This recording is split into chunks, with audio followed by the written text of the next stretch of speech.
ইউসুফ আলাইহিস সালাতু ওয়াস সালাম যে ঘরের ভিতরে লালিত পালিত হয়েছে, সেই ঘরের মহিলা ইউসুফ আলাইহিস সালাতু ওয়াস সালামের প্রতি আকৃষ্ট হয়ে গেছে। শুধু আকৃষ্ট হয়েছে তা না, ইউসুফ আলাইহিস সালাতু ওয়াস সালামকে খারাপ কাজের দিন আমন্ত্রণ করতেছে। বলেন নাউজুবিল্লাহ। শুধু আমন্ত্রণ করতেছে তা না, ঘরের যত দরজা আছে সব দরজাগুলো বন্ধ করে দিল। প্রত্যেকটা রাজ দরবারে দেখবেন মেন ডোর থাকে, রাজা রানী যেখানে থাকে গোপন তত্ত্ব থাকে, গোপন গোপন ঘর থাকে যেখানে অনেকগুলো সিসি ক্যামেরা থাকে। বর্তমানে তো সিসি ক্যামেরার সময়, আগে ছিল ফটক, দরজা একটার পর একটা দেওয়া ছিল। যতগুলো দরজা আছে দাসীর মাধ্যমে সব দরজাগুলো বন্ধ করে দিয়েছে। এখানে অন্য কোনো মানুষ প্রবেশ করার কোনো সিস্টেম নেই। দরজাগুলো সব বন্ধ করে দিয়েছে। এরপরে জুলাইখা ইউসুফ আলাইহিস সালাতু ওয়াস সালামকে ডেকে বলতেছে ওয়াকালাত হাইতালাক, আসো আমার দিকে। বলেন নাউজুবিল্লাহ। ইউসুফ আলাইহিস সালাতু ওয়াস সালাম ওই সময় বলেছেন ওয়ালা মাআযাল্লাহ ইন্নাহু রাব্বি লাহসানুল রাব্বি আহসানা মাসওয়ায়া। আল্লাহ তুমি আমাকে সাহায্য করো। এই যে ইন্নাহু রাব্বি আহসানা মাসওয়ায়া, আমার রব আমাকে উত্তম থাকার জায়গা দিয়েছে। বলেন সুবহানাল্লাহ। রব দ্বারা দুটো উদ্দেশ্য নিয়েছে মুফাসসির একরাম। এক নম্বরে সরাসরি নিয়েছেন আমার আল্লাহকে। কাকে? কারণ ইউসুফ আলাইহিস সালাতু ওয়াস সালাম সেই ছোট্টবেলা যার কোনো জায়গা ছিল না, তাকে এমন জায়গা প্রতিষ্ঠিত করেছে সরাসরি রাজ দরবারে। এরকম সুন্দর জায়গা থাকার জন্য বাসস্থান যিনি দান করেছেন তিনি কে? দুই নম্বরে মুফাসসিরিন একরাম যে অর্থ দিয়েছে সেটা হচ্ছে আজিজে মিশর, যাকে অনেক সুন্দর করে লালিত পালিত করে নিজের সন্তানের মতো ঘরের ভিতর রেখে দিয়েছে। এই কারণে ইউসুফ আলাইহিস সালাতু ওয়াস সালাম বললেন আল্লাহ তুমি আমাকে সাহায্য করো, আমাকে তুমি সাহায্য করো যিনি আমাকে থাকার জন্য উত্তম বাসস্থান দান করেছে। ইউসুফ আলাইহিস সালাতু ওয়াস সালাম পরবর্তীতে জুলাইখাকে বলতেছে ইন্নাহু লা ইউফলিহুজ জালিমুন, ইন্নাহু লা ইউফলিহুজ জালিমুন, অবশ্যই অবশ্যই জালেম যারা রয়েছে পৃথিবীতে এরা কোনোদিন সফল কাম হতে পারে না। কারণ আমাকে আজিজে মিশর সেই ছোট্টবেলা থেকে এই অবধি পর্যন্ত লালন পালন করে সুন্দর জায়গায় রাখেছে। আমি এত বড় হয়েছি, প্রতিষ্ঠিত করলো আমাকে। এখন যদি তার ঘরের দিকে আমি অগ্রসর হই তাহলে তো এটা তো নাশুকরি হয়, জালেমদের অন্তর্ভুক্ত হয়ে যায়। কথা বলেন ঠিক কিনা? ওই সময় তিনি একটা শব্দ চয়ন করেছেন, ব্যবহার করেছেন লা ইউফলিহু। এটা মুজার আলোচনা, বর্তমান ভবিষ্যৎ প্রেজেন্ট ফিউচার। বর্তমানে হবে না, ভবিষ্যতে হবে না। যদি কেউ জুলুম করে কি করে? খুব খেয়াল দিয়ে কথাটা শুনবেন। ইউসুফ আলাইহিস সালাতু ওয়াস সালাম কথাটা বলেছেন ওই সময়, কিন্তু আল্লাহ কোরআনে কোট করে দিয়েছেন কিয়ামত পর্যন্ত কে থাকবে না থাকবে না। বিসমিল্লাহির রহমানির রহিম। ইন্নাল্লাযীনা ক্বালু রাব্বুনাল্লাহু ثم استقاموا تتنزل عليهم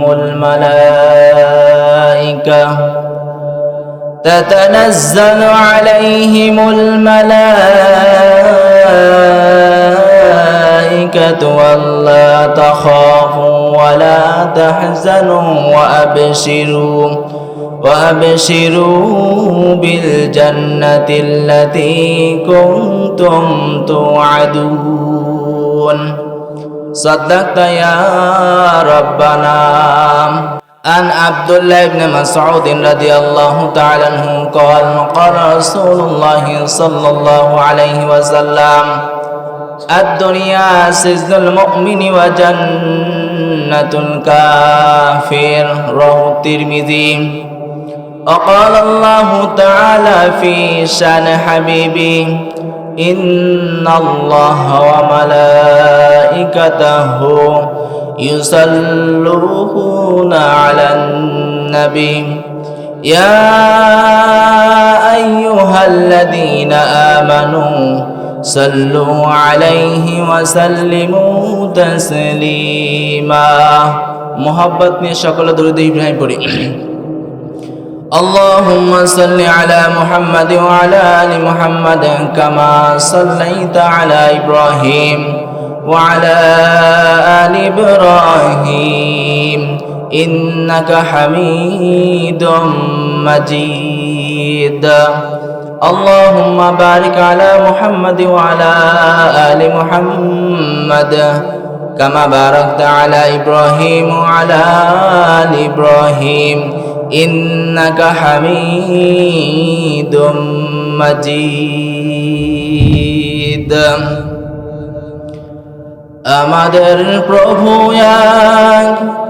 এক নবীর উম্মত জীবন বিধান এক ঐশী বাণী কোরআন আমাদের প্রভু এক নবীর উম্মত জীবন বিধান এক ঐশী বাণী কোরআন তবে কেন এক না হে মুসলমান এক হও করিয়াও বান আলহামদুলিল্লাহ মহান আল্লাহ তাআলার দরবারে অসংখ্য অগণিত শুকরিয়া যে মহান মালিক আমাদেরকে এই গভীর রজনীতে কোরআন শোনার জন্য একত্রিত করেছেন এই জন্য মন থেকে শুকরিয়া আদায় করি আলহামদুলিল্লাহ বাংলাদেশের ঐতিহ্যবাহী জেলা ফরিদপুর সদরপুর থানার অন্তর্গত চর বিষ্ণুপুর জামতলা বাজারের পূর্ব পাশের এলাকাবাসী ও যুব সমাজের উদ্যোগে ঐতিহাসিক ষষ্ঠ বার্ষিক ওয়াজ মাহফিলের প্রধান অতিথি বিশিষ্ট সমাজসেবক সাধারণ সম্পাদক বাংলাদেশ জাতীয়তাবাদী দল কৃষি দল কেন্দ্রীয় কমিটি জনাব শহীদুল ইসলাম খান বাবুল আল্লাহ তাআলা তার এই বান্দাকে দেশ এবং এলাকার লোকের সেবা করার তৌফিক দান করুন জোরে বলেন আমিন আলোচনা করে ধন্য করেছেন অত্যন্ত জ্ঞান গর্ভমূল আলোচনা করেছেন আমাদের সকলের প্রিয় জনাব হযরত মাওলানা সাদিকুর রহমান সাদিকি ভাই আতালাল্লাহু উমরাহু ওয়া বারাকাল্লাহু ফি হায়াতি সেই মাহফিলের সংলগ্ন থেকে অবধি পর্যন্ত যত আলেম ওলামা আলোচনা করেছেন প্রত্যেকের সম্মান মর্যাদা আল্লাহ রাব্বুল আলামিন বৃদ্ধি করে দিক জোরে বলেন আমিন সম্মানিত ভাইয়েরা উপস্থিত যারা রয়েছেন পর্দার সম্মানিত মা এবং বোনেরা প্রাণ প্রিয় ফরিদপুরবাসী মহান আল্লাহ তাআলার দরবারে শুকরিয়া যিনি আমাদেরকে কোরআনের জন্য এখানে আসার তৌফিক দিয়েছেন এই জন্য মন থেকে শুকরিয়া আদায় করি আলহামদুলিল্লাহ থাকবেন তো আপনারা ইনশাল্লাহ আপনারা যদি একটু যা সময় দেন অল্প কিছুক্ষণ কথা বলে ইনশাল্লাহ শেষ করে দিব ইনশাআল্লাহ আল্লাহ তাআলা আমাদের প্রত্যেককে কবুল করুন জোরে বলেন আমিন কোরআনে কারিমে রব্বুল আলামিন জানিয়েছেন আলহামদুলিল্লাহিল্লাযী আনজালা আলা আবদিহিল কিতাবা ওয়া লাম ইয়াজআল লাহু ইওয়াজা সূরা কাহাফ 15 নম্বর পারা 12 নম্বর সাবার প্রথম নম্বর লাইনের প্রথম নম্বর রুকুর প্রথম নম্বর আয়াত তাফসীর ইবনে কাসির থেকে শোনাছি রব্বুল আলামিন বলেন আমি একটা মাত্র কিতাব নাজিল করেছি তার বান্দা মুহাম্মাদের প্রতি যার ভিতরে কোনো প্রকার বক্রতা নেই অস্পষ্ট কোনো কিছু নেই যা কিছু বলেছে ওপেন কি বলেছি এখানে গোপন কোনো শব্দ আপনি পাবেন না যে কথাগুলো আমি দিয়েছি সবগুলো ওপেন স্পষ্ট মানে বর্ণনা করবে যা সব ওপেন কথা বুঝতেছেন এখান থেকে ওপেন আলোচনা হবে কোনো গোপন কোনো কথা হবে না ইনশাআল্লাহ আল্লাহ তাআলা আমাদেরকে আমলে নিতে বলার এবং আপনাদেরকে শোনার তৌফিক দান করে জোরে বলেন আমিন পৃথিবীর ময়দানে আমরা এখন দেখতে পাই যে বিভিন্ন সময় বিভিন্ন বালা মুসিবত আসে নাকি আসে না এই যে গত মাসের 22 তারিখে শুক্রবার কি হয়েছে আমাদের উপর ভূমিকম্প হয়েছে না সারা বাংলাদেশে কি হয়েছে অনেকে তো টেরই পাইনি কিন্তু টের পেয়েছি আমরা নাকি অনেকে তো মনে করছে নাজরে নাচানাচি হচ্ছে তো ভালোই তো আর অনেকেই তো মনে করছে আল্লাহ গেছে কেন আসে কোন কারণে আসে আসেন আমরা কোরআন থেকে শুনি। রব্বুল আলামিন বলেন, ওয়া মা আসাবাকুম মিন মুসিবাতিন ফাবিমা কাসাবাত আইদিকুম ওয়া ইয়াফু আন কাসীর। জবান আল্লাহু আকবার। সূরা শুরা 30 নম্বর আয়াত। রব্বুল আলামিন বলেন, তোমাদের প্রতি যে বালা মুসিবত আসে এটা তোমাদের হাতের কামাই। ওয়াফু আন কাসীর, তো অনেক সময় আছে রব্বুল আলামিন এটা তোমাদের এমনিতে মাফ করে দেন অনেক বিপদ। বলেন সুবহানাল্লাহ। কোরআনে কারীমে রব্বুল আলামিন জানিয়েছেন, যাহারাল ফাসাদু ফিল বাহরি বিমা যাহারাল ফাসাদু ফিল বাররি ওয়াল বাহরি বিমা কাসাবাত আইদিন নাস। মানুষের উপর যে বালা মুসিবত আপতিত হয় এটা মানুষের দো হাতের কামাই। এটা কি? জোরে বলেন কি? এটা মানুষের হাতের কামাই। মনে করছেন আল্লাহ দিচ্ছে না, এটা আমরা উপার্জন করতেছি।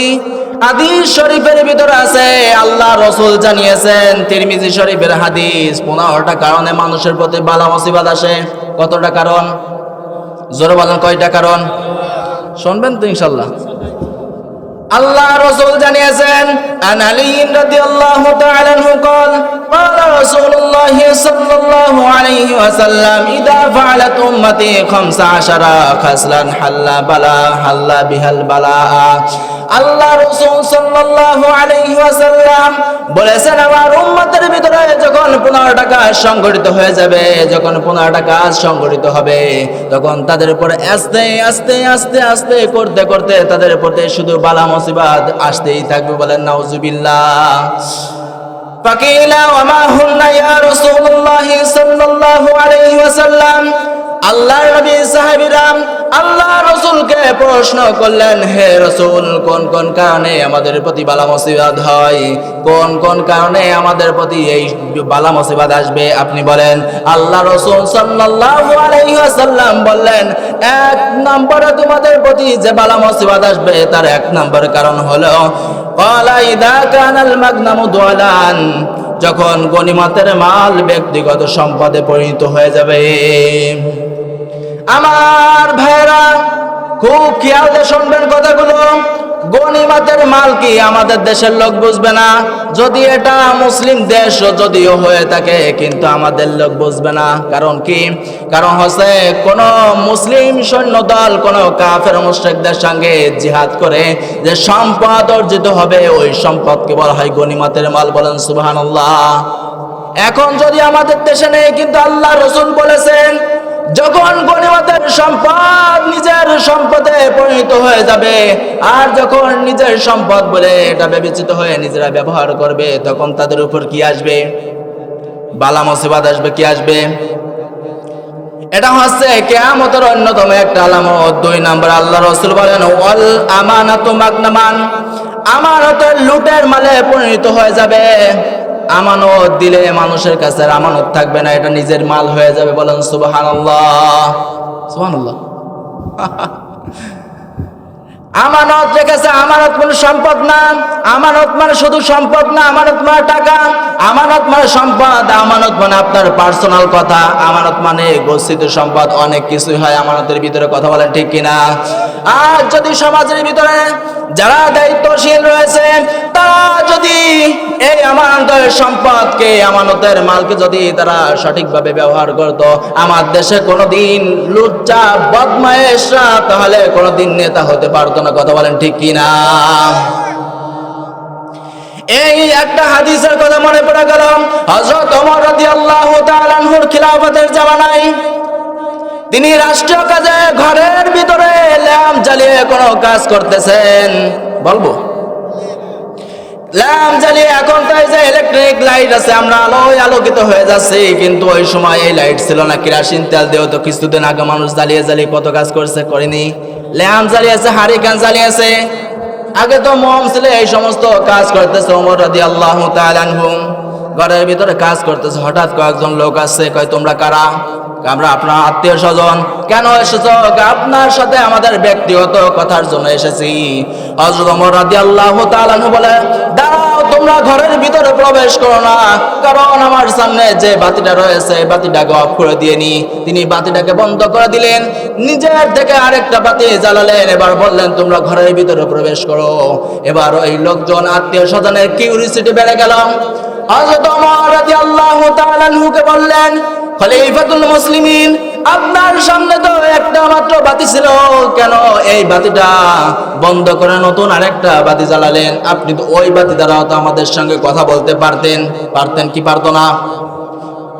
হযরত ওমর রাদিয়াল্লাহু তাআলা আনহু বলেন, শোনো আমার লোকেরা, এই যে প্রথম যে বাতিটা আমি জ্বালিয়েছিলাম, এই বাতি সাধারণ কোনো বাতি না, এটা হচ্ছে রাষ্ট্রীয় বাতি, জনগণের বাতি, যাদের টাকা দিয়ে, যাদের অর্থ দ্বারা এই বাতির ভিতরে তেল জ্বালিয়ে তেল ভরে আমি রাষ্ট্রীয় কাজের কাজ করতেছি, জনগণ এবং রাষ্ট্রের। সুতরাং তোমরা হচ্ছে আমার নিজের পার্সোনাল লোক, আর পার্সোনাল কথা বলার জন্য আমি আমার বাতিকে জ্বালিয়েছি। বলেন সুবহানাল্লাহ। এরকম নেতা যদি আজকে আমাদের সমাজে থাকতাম, আল্লাহর কসম দিয়ে বলতেছি, কোনদিন রাস্তা চুরি হতো না, কোন বিল্ডিং এ কোন সেতুর পরিবর্তে, রডের পরিবর্তে বাঁশ যেত না, কোন ব্রিজ কারবার এসব খাত না। একটা রাস্তা বানালে কয়েক যুগ পর্যন্ত চলে যেত। কথা বলেন ঠিক কিনা? এই জন্য আল্লাহ রাসূল সাল্লাল্লাহু আলাইহি ওয়াসাল্লাম বললেন, দুই নম্বরে তোমাদের প্রতি যে বালা মুসিবত আসবে এটা অন্য কোনো কারণ না, তার দুই নম্বর কারণ হচ্ছে যখন আমানতের মাল যখন নিজেদের ব্যক্তিগত কাজে ব্যবহার করবে, নিজের মাল মনে করে ব্যবহার করা শুরু করবে, তখন তোমাদের প্রতি আস্তে আস্তে আস্তে আস্তে করে বালা মুসিবত চাপিয়ে দেবেন কে? তিন নম্বর আল্লাহ রাসূল জানিয়েছেন, ওয়া যাকাতু মাগরামান, যাকাতের মালকে তা জরিমানা মনে করবে। আমার ভাইরা, ফরিদপুরবাসী কান খাড়া করে শুনবেন, আজ বাংলাদেশ না তামাম পৃথিবীর দিকে তাকান, যাকাতের মাল মানুষ দিতে অস্বীকার করে না? জোরে বলেন। বিশেষ করে বাংলাদেশে তো একটা রীতি চালু হয়ে গিয়েছে, রমজান মাস আসলে অনেক বড় বড় ফ্যাশন শোতে দেখবেন স্পেশালি ভাবে লেখা থাকে, আমার দোকানে যাকাতের কাপড় কিনতে পাওয়া যায়। কথা বলেন ঠিক কিনা? যাকাতের কাপড় আর আমাদের কাপড়ের ভিতর পার্থক্য আছে নাকি? আছে না? কয় টাকা? কয় শাড়ি আর মশারি। সুবহানাল্লাহ। একটা যদি একটা লুঙ্গির দাম যদি হয় 500 টাকা, তাহলে যাকাতের মাল কিনতে গেলে পাবেন 250 টাকা। কত? ও 150 টাকা। সুবহানাল্লাহ। এই দায়ার বলে কি আসো, এরপর মাইক অ্যানাউন্স করে যে অমক নেতা অমক লোক অনেক খাতেম, তাই লাগের আগে দানবীর লেখে, সব কিছু লেখে, সে লেখে বলে যে অমক দিন দেওয়া হবে, সবাই আসো। এলাকার সব মানুষ 300 টাকা 200 টাকা নেওয়ার জন্য যায়। বলেন সুবহানাল্লাহ। একে যাকাত দেওয়া হচ্ছে না বঙ্কুর হচ্ছে? কি হচ্ছে এগুলা? বান্ডামি না? মানুষকে বোঝাচ্ছে আমরা কিন্তু যাকাত দিচ্ছি, আর নামে শুরুতে লেখে রাখে হাতেম তাই দানবীর আসছে, তিনাকে অনেক বড় একটা চেয়ার দান করে। বলেন সুবহানাল্লাহ। সুবহানাল্লাহ। আল্লাহ রাসূল জানিয়েছেন ওই সময় বিপদ বালা মুসিবত আসবে। 3 নম্বর কারণ হচ্ছে তারা যাকাতের মালকে জরিমানা মনে করবে। আজ সমাজের ভিতরে অনেক মানুষের এত পরিমাণ অঢেল সম্পদ থাকা সত্ত্বেও তারা যাকাতের মাল হিসাব করে দেয় না। কথা বলেন ঠিক কিনা? 4 নম্বরে আল্লাহ রাসূল জানিয়েছেন, ওয়া আতা রাজুলু জাওজাতাহু, পুরুষ তার মহিলার আনুগত্য করবে। আজ সমাজের দিকে তাকান, বাংলাদেশের দিকে যদি তাকান স্পেশালি ভাবে আপনি দেখবেন ঘর থেকে নিয়ে রাষ্ট্র পর্যন্ত দায়িত্ব কাদের? জোরে বলেন কাদের? আপনাকে আছে? তাহলে আমরা কারা? চলে গেছে। আপনি দেখেন, আপনি তো মনে হচ্ছে রাষ্ট্রটা গেছে, ঘরটা কি গিয়েছে? সব কি গিয়েছে? শুধু রাষ্ট্রের একজন না গেছে, ঘরে তো রয়েছে নাই? আল্লাহ রাসূল জানিয়েছেন, ওয়া আতা রাজুল যাওজাতাহু, এমন একটা সময় তোমাদের ভিতর চলে আসবে যেই সময় তোমরা দেখতে পাবে পুরুষ তার মহিলার আনুগত্য করতেছে। আমার ভাইরা, আজ পৃথিবীর ময়দানে তাকান, পুরুষ তার মহিলার আনুগত্য করতেছে, অথচ আল্লাহ রাব্বুল আলামিন পুরুষকেই দিয়েছিল মহিলাদের কর্তৃত্ব করার জন্য। কথা বলেন ঠিক কিনা? কোরআনে কারিমে রব্বুল আলামিন জানিয়েছেন আর-রিজালু কাওয়ামুনা আলান নিসা। সূরা নিসার 34 নম্বর আয়াতের শুরুর অংশ রব্বুল আলামিন জানিয়েছেন পুরুষ তার মহিলার কর্তৃত্ব করবে, কারণ পুরুষের মর্যাদা মহিলাদের উপর আমি দান করেছি। সুতরাং ঘর থেকে নিয়ে রাষ্ট্র পর্যন্ত পুরুষ তার মহিলার আনুগত্য করবে না, মহিলারা পুরুষের আনুগত্য করবে। কথা বলেন ঠিক কিনা? ঘরের ভিতরে হয়েছে এমন এমন মহিলা আছে সব আল্লাহর ওলি। এতদিন সবাই মনে করতো, যে সব মহিলা বর্তমান আছে সবাই মনে করতো ঘরের পুরুষ আর কি করতে পারে, আমরাই তো পারি। কথা বলেন ঠিক কিনা? এদের টায়ার আছে না, টায়ার গাড়িতে কি লাগায়, টায়ারের ভিতরে কি থাকে? টিউব না? টিউব যদি বলে এই টায়ার এতদিন তো শুধু আমার ভিতরে রাখছেন, ভিতরে থাকবো না, তুমি যে কায়দায় মনে কয় সেই ফিলি তুমি থাকো, আজকে আমি বাহিরে থাকবো, আলো বাতাস কেমন আমি দেখবো, গাড়ি চলবে। জোরে বলেন চলবে? গাড়ি চলবে তা না, গাড়িতে ওঠবে হতে আগেতেই শেষ হয়ে যাবে। মহিলাদেরকে ঘরের টিউবের মতো রাখছে, তুমি ভিতরে থাকবা, যখনই বাহিরে আসে তখনই কোনো ভেজাল লাগে। কথা বলেন ঠিক কিনা? কোন ঘরের ভিতরে ততক্ষণ পর্যন্ত সংসারে শান্তি আসবে না। 4 প্রকার মেয়েদেরকে বিবাহ করলে, কয় প্রকার? জোরে বলেন কয় প্রকার?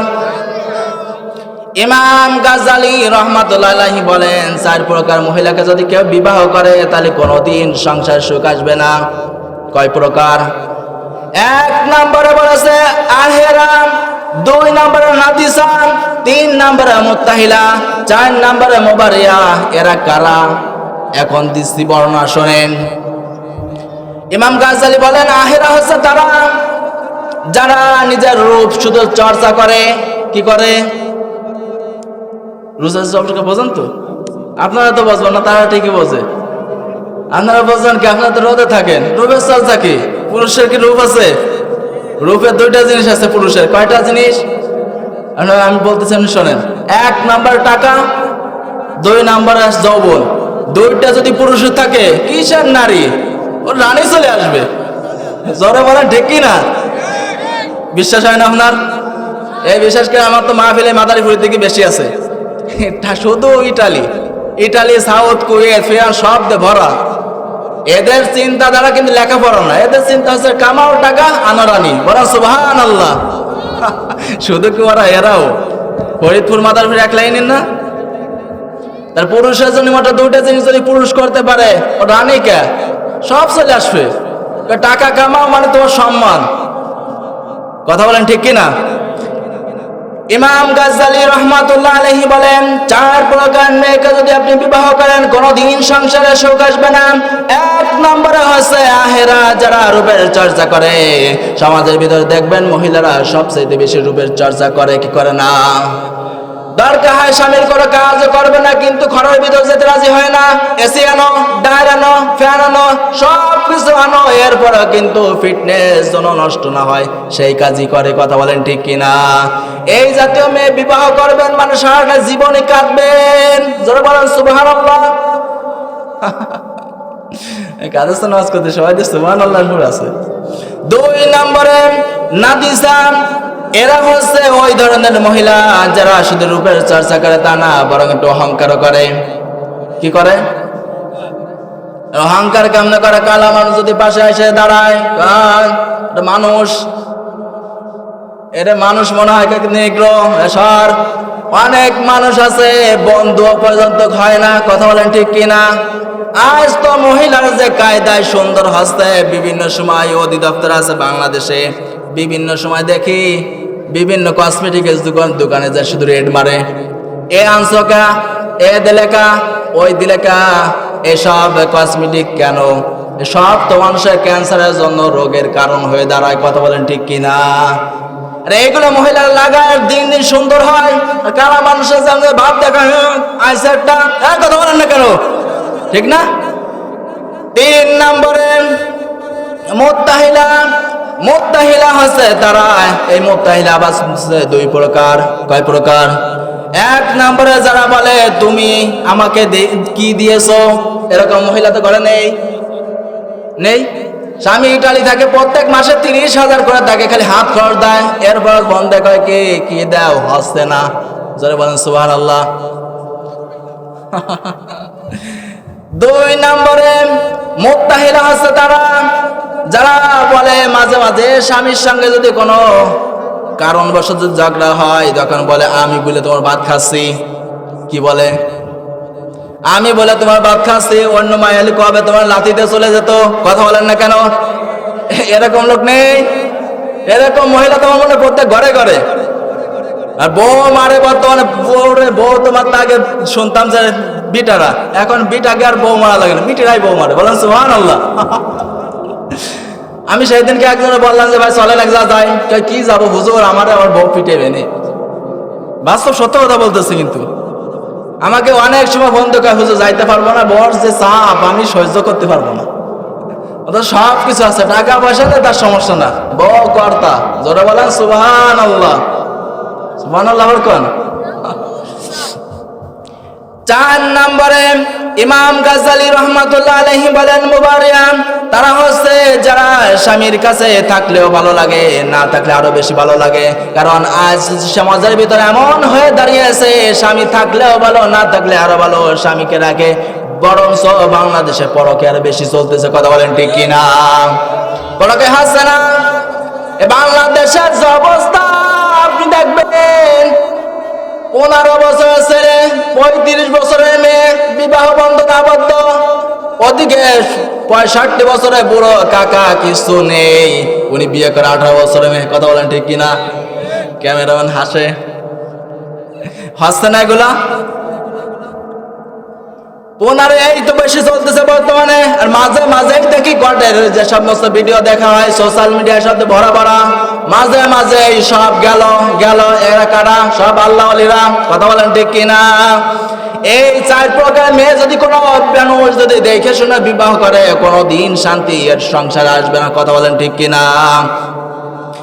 আল্লাহ রাসূল জানিয়েছে, তাহলে তোমাদের উপর বিপদ কেন আসবে? শুনুন। 5 নম্বর হচ্ছে মায়ের অবাধ্য হবে। আজ সমাজের ভিতরে দেখেন মায়ের অবাধ্য বেশি না কম? সবচাইতে বেশি এখন মায়ের অবাধ্য হয়ে যাচ্ছে। সন্তান যে মাকে ছাড়া কোনোদিন চলতো না, বিয়ে করার পরে মাকে আর ভাতও দিতে চায় না। কথা বলেন ঠিক কিনা?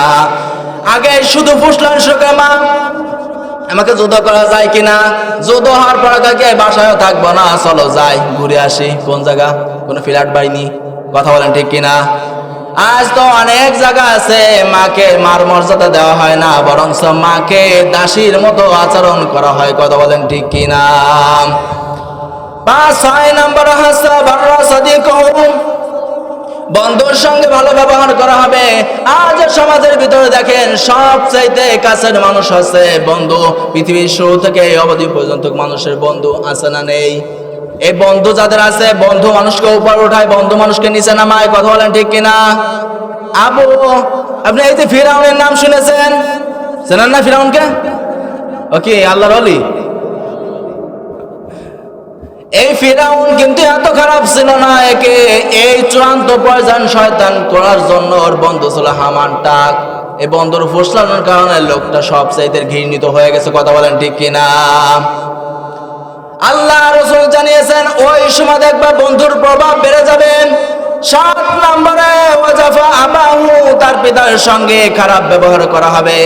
গত 2 মাস আগে দেখেছি একজন ছাত্র তার কাছ থেকে বাবা শুধু মোবাইলটা নিয়েছে, রাতের বেলা কুপিয়ে বাবাকে হত্যা করে দিয়েছে। বলেন নাউজুবিল্লাহ। আফসোস করে বলতে হয় সমাজে এমন পরিস্থিতি হয়ে গেছে, বাবারা তাদের সন্তানদেরকে সঠিকভাবে লালন পালন করতে পারে না। আর যার কারণে এই মোবাইল আসার কারণে যে জেনারেশন বর্তমানে এমন পরিস্থিতি হয়েছে, সন্তান বাবাকে কুপাতেও দ্বিধাবোধ করে না। কথা বলেন ঠিক কিনা?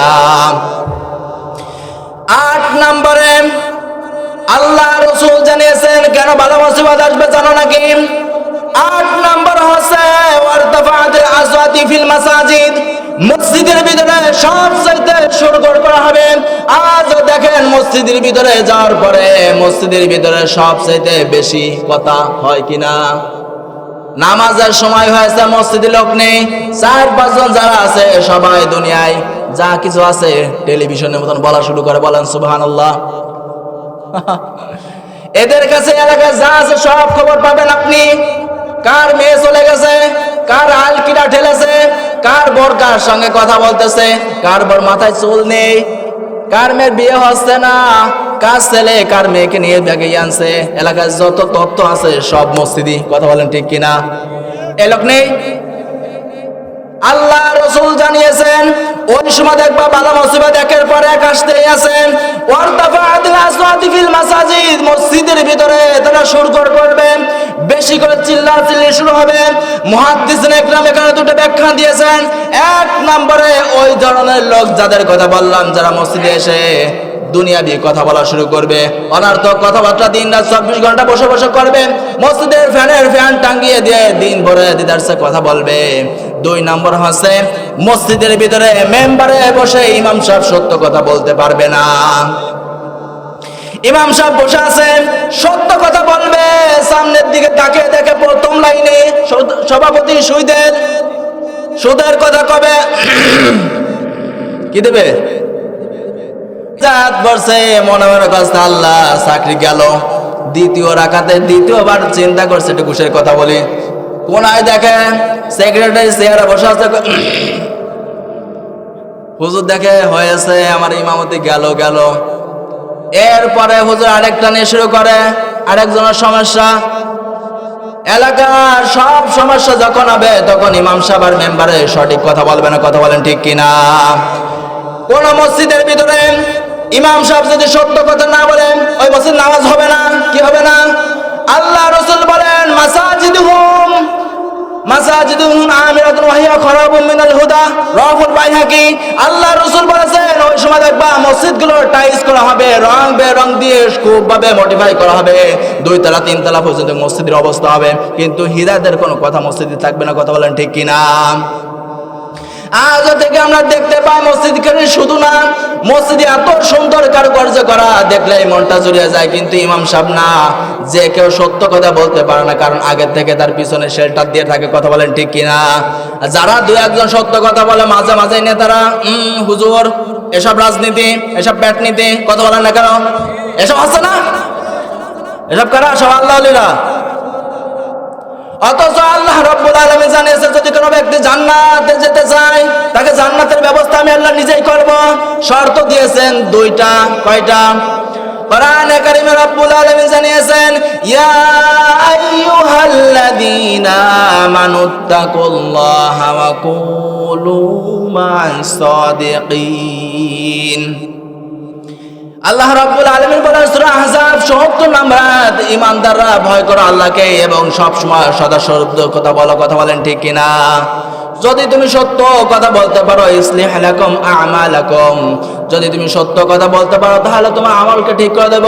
ইয়াগফির লাকুম যুনুবাকুম, ইয়াগফির এটা মুজারাসালা, বর্তমান ভবিষ্যৎ প্রেজেন্ট ফিউচার যত গুনাহ আছে আমি সব মাফ করে দেব। জাম্বুন 1 বছর, যুনুব বহু বছর, 1টা 2টা গুনাহ না, জীবনের শুরু থেকে এই অবধি পর্যন্ত যত গুনাহ করেছেন আপনি যদি আল্লাহকে ভয় করে সঠিক কথাগুলো বলতে পারেন, খোদার কসম কোরআনে বলতেছি আপনার সমস্ত গুনাহ মাফ হয়ে যাবে। বলেন সুবহানাল্লাহ। তাহলে ইমাম সাহেব হিসেবে মসজিদের ভিতরে সত্য কথা বলা লাগবে না লাগবে না? জোরে বলেন। লাগবে। যদি কোনো ব্যক্তি সত্য কথা না বলে, সরগর যদি করে, 8 নম্বরে আল্লাহ রাব্বুল আলামিন বান্দার উপরে কি নাজিল করবেন? গজব নাজিল করবেন। কথা বলেন ঠিক কিনা? এটা কিয়ামতের অন্যতম আলামত। 9 নম্বরে আল্লাহ রাসূল জানিয়েছেন ওয়াকানা জাইমুল কওমি আও আরজালাহুম, সবচেয়ে খারাপ মানুষ ওই সময় তাদের সম্প্রদায়ের নেতা হবে। কি হবে? আপনি বুঝেছেন? সবচেয়ে খারাপ মানুষটা তাদের সম্প্রদায়, তাদের গ্রামের নেতা হয়ে যাবে, তাদের উপজেলার নেতা হবে, রাষ্ট্রীয়ভাবে নেতা হবে। কারণ কি? যারা দেখবেন নেতা হওয়ার জন্য আজও সমাজের ভিতরে আমরা দেখতে পাই যেটা চোর, বাটপার, চেষ্টা, ঘুষখোর, চাঁদাবাজ এবং সন্ত্রাসী করে বেড়ায়, এই শয়তানগুলোই বর্তমানে নেতা। কথা বলেন ঠিক কিনা? ঠিক না? আল্লাহ রাসূল বলেন উকরিমার রাজুল মাখাফাতা শাররিহি, আর এই সমস্ত মানুষ যখন ইনতা হবে তখন তাদেরকে সামনে তাদেরকে সম্মান করবে, কিন্তু আল্লাহর কসম পিছনে যায় বলবে শালা গেছে মানে বাঁচছি। বলো মানে ঠিক কিনা? এইসব বলে না, বাস্তবতার উপর বলতেছি, কান খা করে শুনবেন। যদি আমি ছোট মানুষ, কথাগুলো অনেক বড়, কিন্তু আমি কোরআন থেকে বলতেছি, হাদিস থেকে বলতেছি, বানিয়ে একটা কথা আমি আপনাদেরকে প্রেজেন্টেশন দিচ্ছি না, সত্যি কথা এটাই শোনেন। বর্তমানে যে নেতাগুলো আছে, আমি কারোর নামও ধরে বলতেছি না, কিন্তু এই ধরনের হাদিসের সঙ্গে মিলে যায়, কথা বলেন ঠিক কিনা? স্যাঁচরা, ডাল, ইয়াবাখর, বাবাখর, লাল পানি বা চা পাইবেন না,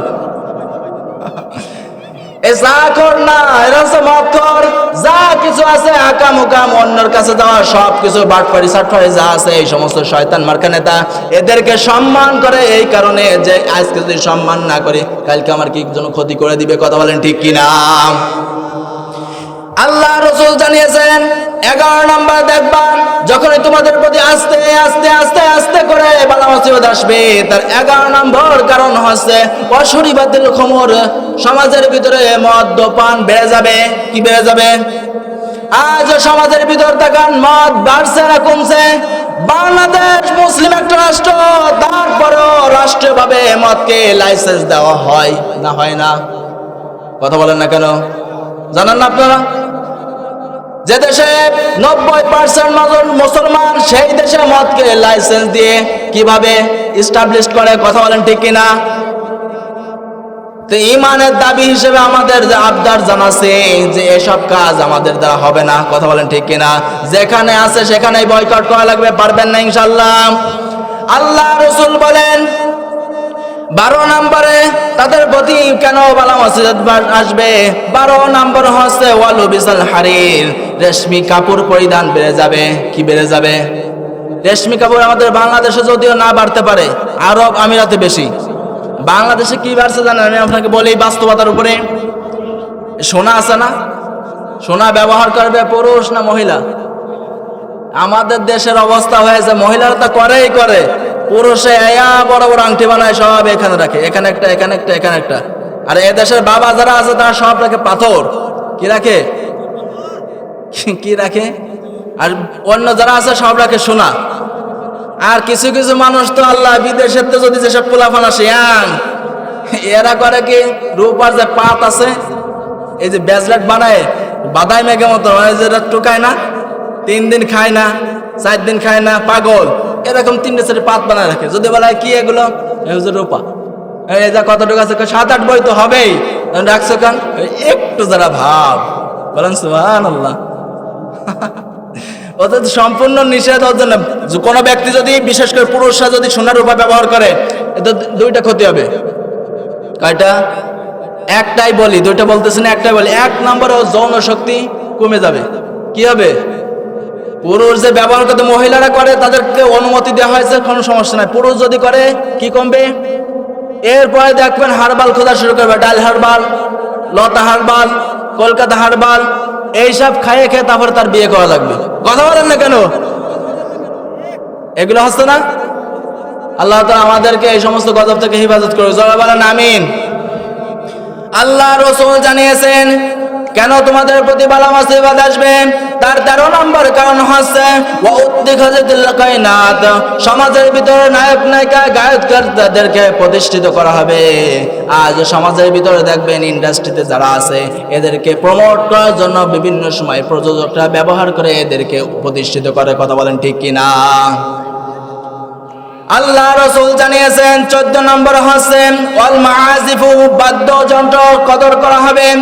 আজ মুসলমানের সন্তানেরা বিয়ে বাড়ি থেকে নিয়ে শুরু করে মাথা কাটা, জন্মদিন, যত অনুষ্ঠান আছে সব কিছুতেই তারা বাদ্যযন্ত্র বক্স ব্যবহার করে না? 1টা 2টা করলেই তো হতো, 5টা 7টা আনে, পুরো এলাকার ঘুম নষ্ট হয়ে যায়। কথা বলেন ঠিক কিনা? সুতরাং মুসলমান হিসেবে আমাদের দাবি, কোন মানুষ যদি গায়ক গায়িকা, নায়ক নায়িকা, বাদ্যযন্ত্রকে যদি প্রতিষ্ঠিত করতে চায়, যেই হোক না কেন, বাউল ফাউল, যদি কেউ যদি বলে এটাকে জায়েজ আছে, বৈধতার দাবি করে, বুঝতে হবে এর ভিতর কি নেই, ইমান নেই। আমি আপনাকে দলিল দিছি কেন কোরআন হাদিসের ভিতরে বলছেন রব্বুল আলামিন জানিয়েছেন বাদ্যযন্ত্র সম্পূর্ণভাবে হারাম হারাম হারাম। কেউ যদি এগেনস্টে কোন দলিল প্রমাণ আনতে চায় দিতে চায় বুঝবেন ওর ভিতর শয়তানি আছে। কথা বলেন না কেন? কোরআনে কারিমে রব্বুল আলামিন জানিয়েছেন ওয়া মিনান নাসি মান ইয়াশতারি লাহুল হাদিস লিয়ুদিল্লা আন সাবিলিল্লাহি বিগাইরি ইলম। সূরা লুকমান 21 নম্বর পারা 10 নম্বর সূরা 8 নম্বর লাইনে 6 নম্বর আয়াতের সুরাংশ আছে। রব্বুল আলামিন বলেন মানুষের ভিতর অনেক মানুষকে আপনি দেখবেন যারা টাকা পয়সা খরচ করে বাদ্যযন্ত্র টিভি সিডি বিসিএস এই যে লাহুয়াল হাদিসের ভিতরে যত ইন্টারনেট আছে আপনি ব্যবহার করতে পারেন এই সমস্ত ক্রয় করে মানুষকে ফায়সার দিকে নেওয়ার জন্য। বলেন নাউজুবিল্লাহ। সুতরাং আমি বলতে চাই যারা আল্লাহকে নিয়ে আল্লাহ রসুলকে নিয়ে যেই হোক না কেন যদি কেউ কুরুচিপূর্ণ ভাষা ব্যবহার করে আমি আমার ইমানের দাবি থেকে বলতেছি ওইকে যেখানে পাবে সেখানে হত্যা করা লাগবে। কথা বলেন ঠিক কিনা? আবুল সরকার বাউল নাম শুনছেন না? এই শয়তান আমার আল্লাহকে নিয়ে কুরুচিপূর্ণ ব্যবহার করেছে, খারাপ ভাষা দিয়েছে। শুধু যে আল্লাহর ক্ষেত্রে তা না, এমনকি কোরআন নিয়ে অবমাননা করছে। সূরা নাস ফালাক নিয়েও বিভিন্ন সময় বিভিন্ন কথা ইঙ্গিত পাওয়া যায় শয়তানের ক্ষেত্রে। সুতরাং মুসলিম হিসেবে দাবি করতেছি এই সমস্ত শয়তান মার্কা যারা উলটপালট করবে মুসলমান হিসেবে আপনার তাৎক্ষণিকভাবে পাকড়াও করা লাগবে। কথা বলেন ঠিক কিনা? পারবেন না ইনশাআল্লাহ প্রোটেস্ট করতে? তাৎক্ষণিকভাবে দাঁড়িয়ে যাবেন। এর কারণ যাতে জীবনটা চলেও যায়। কোনো অসুবিধা আছে? কারণ আমরা জীবন দিতে পারি কিন্তু আল্লাহ দিতে পারি না। কথা বলেন ঠিক কিনা? আল্লাহ রাসূল জানিয়েছে 15 নম্বরে কেন তাদের প্রতি ভালো আশীর্বাদ আসবে জানো নাকি? 15 নম্বর কারণ হচ্ছে ওয়ালা নাআকিনু হাদিহিল উম্মতি আওয়ালাহা।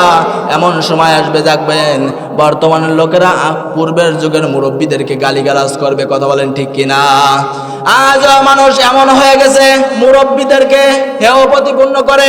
তো আর মানুষ বসতো নাকি কিছু? এসব ছিল নাকি?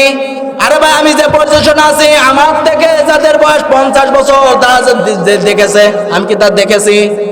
কথা বলেন না কেন? দেখেছেন? ওদের জ্ঞানের তুলনায় আপনার জ্ঞান কি বেশি হয়ে গেছে? বাস্তবতার উপরে 50 বছরে একটা মানুষের যে জ্ঞান আছে 30 বছর 12 বছরে 15 বছরে একটা পোলা বানের সেই জ্ঞান কিন্তু নেই। কথা বলেন ঠিক কিনা?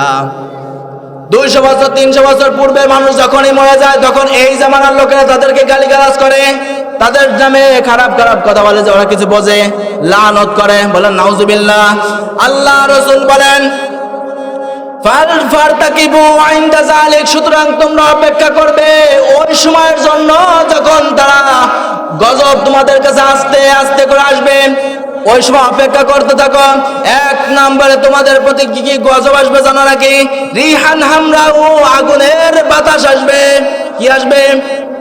আগুনের বাতাস। বাংলাদেশের মানুষ না দেখলেও গত বছর আমেরিকার মানুষ ঠিকই দেখে নিয়েছে। কথা বলেন ঠিক কিনা? লস অ্যাঞ্জেলেসে কি আগুন দাবানল চলছে, কয়েক মাইল কয়েক শত মাইল ধরে কয়েক সপ্তাহ কয়েক দিন ধরে একাধারে চলছে। কথা বলেন ঠিক কিনা?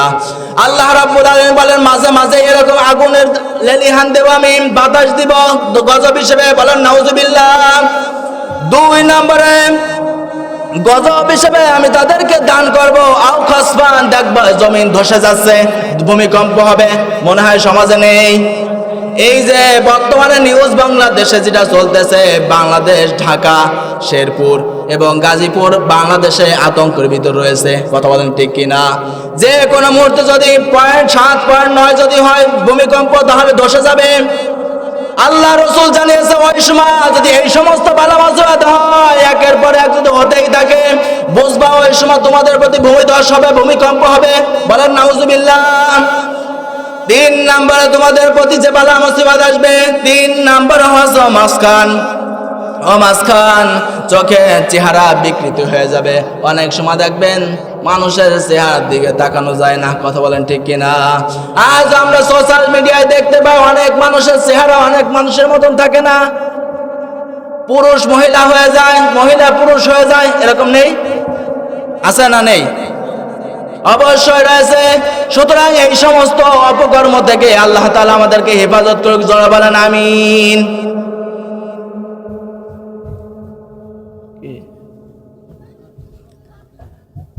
আমার ভাইরা যে কথাগুলো বোঝাচ্ছিলাম এই পর্যন্ত নিয়ে এসেছিলাম আপনাদেরকে কোরআনের কথাগুলো বোঝানোর জন্য। হাদিস থেকে আমি জানাচ্ছিলাম, হাদিস থেকে জানাচ্ছিলাম এই যে এই অবধি পর্যন্ত কোন একটা কাজ যদি কোনো মানুষ করে তাদের প্রতি আস্তে আস্তে করে বালা মুসিবত আসবে। কথা বলেন ঠিক কিনা?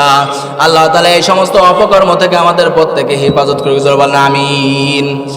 আমি কোরআনের কারীম থেকে সূরা হামিম সিজদা থেকে একটা মাত্র আয়াত তেলাওয়াত করেছি, যতটুকু পারি আমলের নিয়তে আল্লাহ তাআলা আমাকে বলার এবং আপনাদের প্রত্যেককে শোনার তৌফিক দান করে বলেন আমিন। রব্বুল আলামিন জানিয়েছেন ইন্নাল্লাযীনা ক্বালু রাব্বুনাল্লাহু সুম্মা ইসতাকামু তাতানাজ্জালু আলাইহিমুল মালাঈকাতু আল্লা তাখাফু ওয়া লা তাহজানু ওয়া আবশিরু বিল জান্নাতিল্লাতী কুনতুম তুআদুন। জবান আল্লাহু আকবার।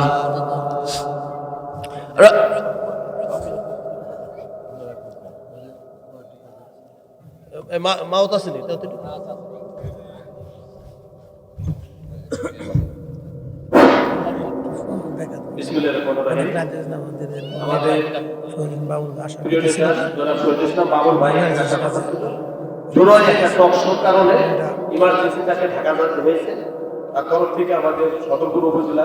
আমিন। আমরা কোরআন থেকে আলোচনা শুনতেছিলাম, আমি আমার সংক্ষিপ্ত আলোচনা সংক্ষিপ্ত আকারে শেষ করে দিচ্ছি ইনশাল্লাহ। সময় দেবেন তো ইনশাল্লাহ? চালাবো? আচ্ছা, কিছু সময়ের জন্য একটু সময় দেন, ইনশাল্লাহ আমি শেষ করে দিচ্ছি, সময় তো অনেক হয়ে গেছে।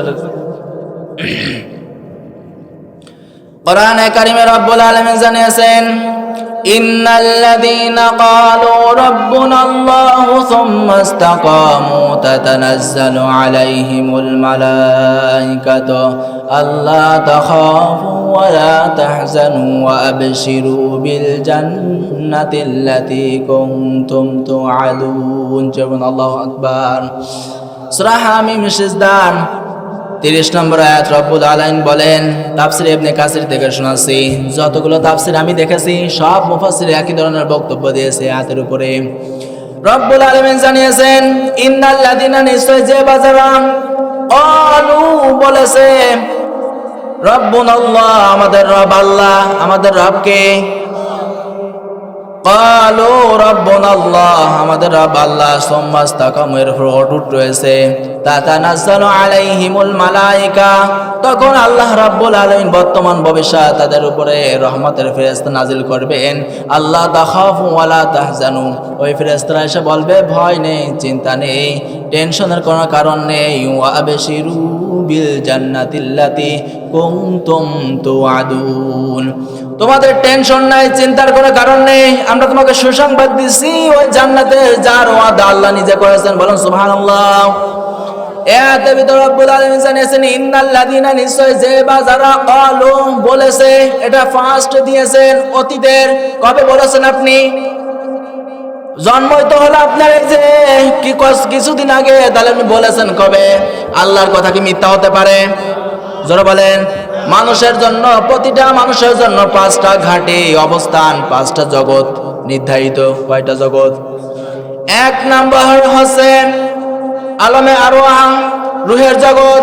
2 নম্বর হচ্ছে আলমে বুতুন, মায়ের পেটের জগৎ। 3 নম্বর হচ্ছে আলমে দুনিয়া, এই যে দুনিয়ার যে জগতে আমরা এখন আবহমান চলতেছি। 3 নম্বরে 4 নম্বর হচ্ছে আলমে বরজাক, কবরের জগৎ। 5 নম্বরে হচ্ছে মানুষের জন্য যে জগৎটা অপেক্ষায় রয়েছে, সেটা হচ্ছে আলমের আখেরা, কিয়ামতের দিবসের জগৎ। কথা বলেন ঠিক কিনা? এই যে 5টা জগৎ রয়েছে, রব্বুল আলামিন বলেন আমি আদমকে সৃষ্টি করলাম, সৃষ্টি করার পরে তার মেরুদণ্ড থেকে তার যত সন্তান আছেন সব বের করলাম, করার পরে আমি তাদেরকে প্রশ্ন ছুড়ে দিলাম আলাস্তু বিরব্বিকুম, ক্বালু বালা। আলাস্তু বিরব্বিকুম, আমি কি তোমাদের রব না? যত মানুষ ছিল, যত রূহ ছিল, সবার কাছে আমার আল্লাহ প্রশ্ন ছুড়ে দিয়েছেন, হে বান্দা বান্দি আমার, আমি কি তোমাদের রব না? আলাস্তু বিরব্বিকুম, আমি কি তোমাদের রব? প্রশ্ন দিয়েছেন। ওই সময় হিন্দু না, বৌদ্ধ না, খ্রিস্টান না, ইহুদি না, মুসলিম না, যত মানুষ দুনিয়াতে আসবে রুহের জগতে, তখন সবাই এক বাক্যে বলেছিল ক্বালু বালা, আল্লাহ তুমি শুধু আমাদের রব না, অবশ্যই তুমি আমাদের রব। বলেন জোরে বলেন আল্লাহু আকবার। এই কথাটা যেন আমার আল্লাহ স্মরণ করে দিচ্ছে, তোমরা কি ভুলে গিয়েছো? রব্বুল আলামিন বলেন যারা বলবে ক্বালু রব্বুনা আল্লাহ, আমাদের রব আল্লাহ, সুম্মাস্তাকামু, এরপর টিকে থাকবে। জোরে বলেন আল্লাহু আকবার। এই যে আল্লাহকে আল্লাহ বলে দুনিয়াতে এসে টিকে থাকা এত সহজ কাজ না, খুব কঠিন একটা কাজ। কথা বলেন না কেন? আরে ভাই, মুসলিম হিসেবে আপনার রব একজন, কিন্তু হিন্দুদের আছে 33 কোটি দেবতা। কত কোটি? ইহুদিদের আছে 3 জন, খ্রিস্টানদের আছে, অন্য অন্য ধর্ম অবলম্বী যা আছে সবার অনেকজন আছে, কিন্তু মুসলমানদের রব কয়জন? জোরে বলেন কয়জন? এই একজনের দাওয়াত প্রত্যেকটা নবী দিয়েছে যে আল্লাহ সব না, আল্লাহ হচ্ছে একজন। কথা বলেন ঠিক কিনা? সবার দাবি, সবার দাওয়াত একই ছিল যে আল্লাহ সবাই না, আল্লাহ হচ্ছে একজন, তার কোনো ইলা নেই, তিনি একা, তার কোনো শরীকও নেই, তিনি স্বয়ং সম্পূর্ণ আল্লাহ। জোরে বলেন আল্লাহু আকবার। মনটা খুলে আল্লাহকে একটা ডাক দেন দেখি, আল্লাহু আকবার। এই আল্লাহ বলতেছে ঈমান আনার পরে যারা দুনিয়াতে বলতে পারবে ক্বালু রাব্বুনা আল্লাহ, টিকে থাকতে পারবে ক্বালু রাব্বুনা বলে যে আমাদের রব আল্লাহ। কারণ দুনিয়াতে দেখবেন যারা আল্লাহকে রব হিসেবে স্বীকার করবে, রব হিসেবে স্বীকার করলে দুর্নীতি করতে পারবে না। কথা বলেন না কেন?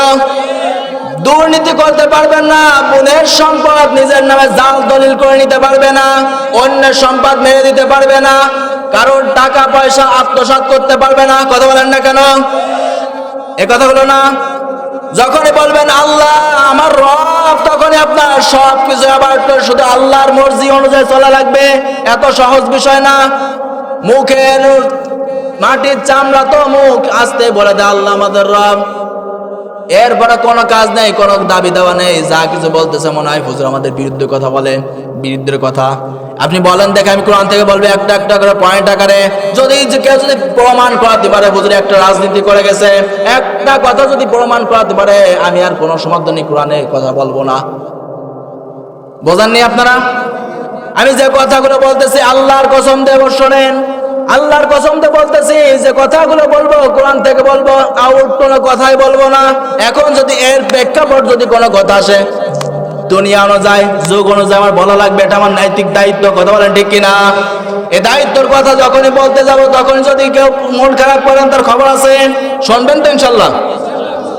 আল্লাহ রাব্বুল আলামিন বলেন তাহলে রব হিসেবে দুনিয়াতে টিকে থাকার জন্য যারা বলবে রব আমাদের আল্লাহ, তাদের উপরে বালা মুসিবত আসবে। এই বালা মুসিবত যখনই আসবে, তখনই আল্লাহ রাব্বুল আলামিন এই কঠিন পরিস্থিতিতে আপনার জন্য ফেরেশতা নাজিল করবে।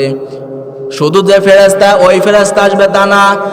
মুফাসসিরে একরাম বলেছেন ফেরেশতা হতে পারে 2 রকমের।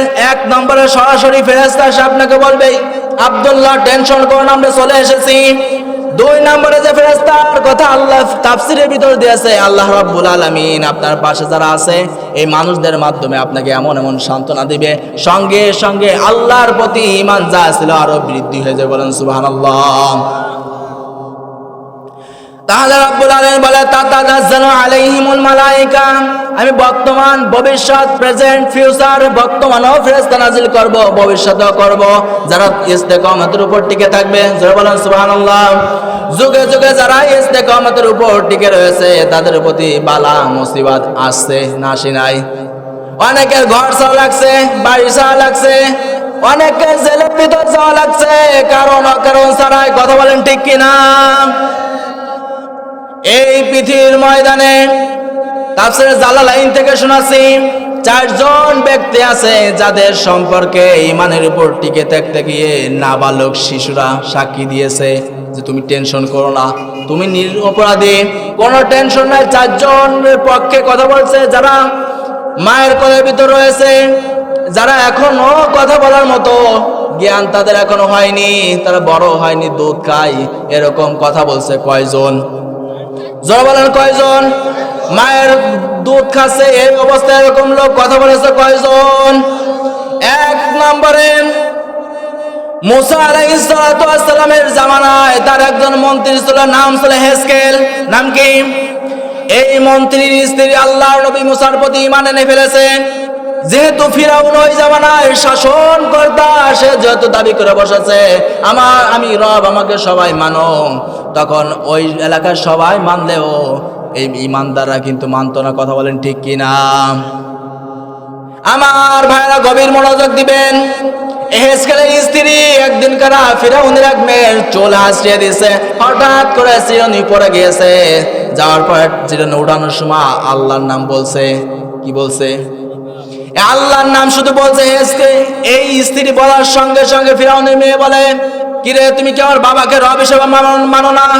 তখন তিনি সুন্দর ভাষায় বললেন, আমাদের রব তোমাদের রব, আমাদের সবার রব, আসমান জমিনের রব, এমনকি যা কিছু সৃষ্টি করেছে সব কিছু রব একজন, তিনি কে? বুঝা গেল যে এতে মুসার প্রতি ঈমান এনে ফেলেছে। ঠিক আছে, বাবার কাছে যে বলছে, বাবা কি পশু তুমি? ঘরের ভিতর যে সমস্ত লোক রয়েছে, মন্ত্রী বহুত তোমার প্রতি ঈমান এনে নাই। বিষয়টা জাস্টিফাই করার জন্য লোক লাগিয়ে দিছে যে সত্যি তো ঈমান এনে ফেলেছে, ঈমান ছাড়া না, আমার প্রতি ঈমান এনে নেই। ঠিক আছে, বালক মায় একটা মরুভূমিতে নিয়ে গেছে। কই শোনো মহিলা, আমার প্রতি যদি তুমি বিশ্বাস স্থাপন না করো, তোমার যে তিনটা সন্তান রয়েছে, এই সন্তানদেরকে আমি দুনিয়া থেকে বিদায় করে দিব।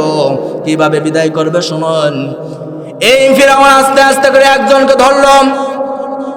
মা বাবার তুলনায় মার সবচেয়ে সন্তানের প্রতি দরদ বেশি না কম? জোরে বলেন, বেশি না কম? মায়ের সামনে এক নম্বরে বড় মেয়েটাকে, বড় সন্তানটাকে ধরে কল্লা কেটে তাকে হত্যা করে ফেলেছে। মা এই বিষয়টা দেখে আত্মচিৎকার দিয়ে উঠছে, কলিজা ফেটে যাচ্ছে, এমন অবস্থা। ফিরাউন বলছে, এই যে তোর একটা সন্তানকে মারছি, ঈমান ছাড়, আমাকে রব হিসেবে মান। এই সময় তিনি কিন্তু বিচলিত হননি। তিনি বলছে, কি হয়েছে? সন্তানই তো মারা গেছে। জবান আল্লাহু আকবার।